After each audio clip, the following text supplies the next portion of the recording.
दिल्ली में विधानसभा चुनाव के नतीजे सामने आ रहे हैं। फिलहाल शुरुआती रुझानों में बीजेपी बड़ी जीत की तरफ बढ़ती हुई दिख रही है। हालांकि अभी नतीजे सामने नहीं आए हैं पूरी तरीके से, यानी ये आंकड़े अगले कुछ घंटों में थोड़ा बदल सकते हैं। अब आम आदमी पार्टी को वाकई अगर इतना बड़ा नुकसान हुआ है तो ये अरविंद केजरीवाल के लिए बहुत बड़ा झटका साबित होने वाला है।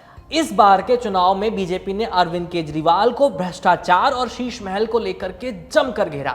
दिल्ली में सीएम आवास पर हुए करोड़ों रुपए के खर्च के बाद बीजेपी ने इसे शीश महल का नाम दे दिया था। आइए आपको बताते हैं कि अगर आम आदमी पार्टी की सरकार नहीं बन पाती है तो इस शीश महल में कौन रहेगा। साल 2023 में अरविंद केजरीवाल के आवास पर करोड़ों रुपए खर्च करके इसे खूबसूरत बनाया गया।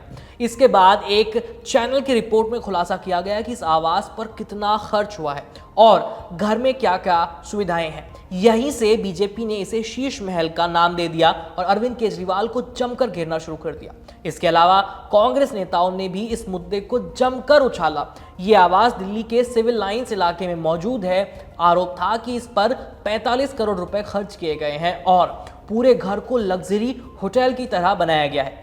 दिल्ली चुनाव में बीजेपी की तरफ से एक वीडियो भी लगातार वायरल किया गया जिसमें दावा किया जा रहा था कि ये शीश महल यानी दिल्ली का सीएम आवास का वीडियो है।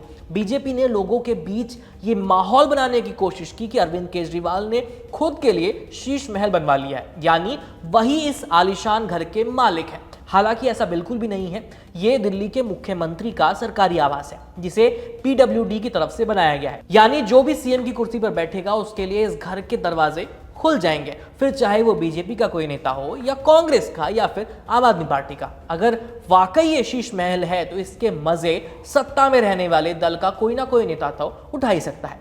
अब सवाल ये है कि तमाम मंत्रियों और मुख्यमंत्रियों के आवास काफी आलीशान होते हैं। इनमें दुनिया भर की वो तमाम सुख सुविधाएं होती हैं जो दिल्ली के सीएम आवास में थी। तो ऐसे में अरविंद केजरीवाल को इस मुद्दे पर इतना क्यों घेरा गया? इसका जवाब केजरीवाल की कट्टर ईमानदार वाली छवि और मुख्यमंत्री बनने से पहले दिए गए उनके कुछ खास बयान हैं। दरअसल केजरीवाल ने दिल्ली की सत्ता में आने से पहले नेताओं पर बड़े बड़े बंगलों में रहने और बड़ी गाड़ी से चलने के आरोप लगाए। तब वो चप्पल में उतरकर सड़क पर प्रचार करते थे और बाकी नेताओं पर भी ऐसे ही हमले करते थे।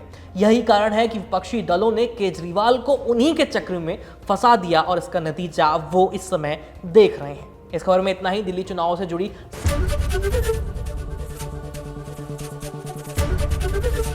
एबीपी गंगा, खबर आपकी, जुबान आपकी।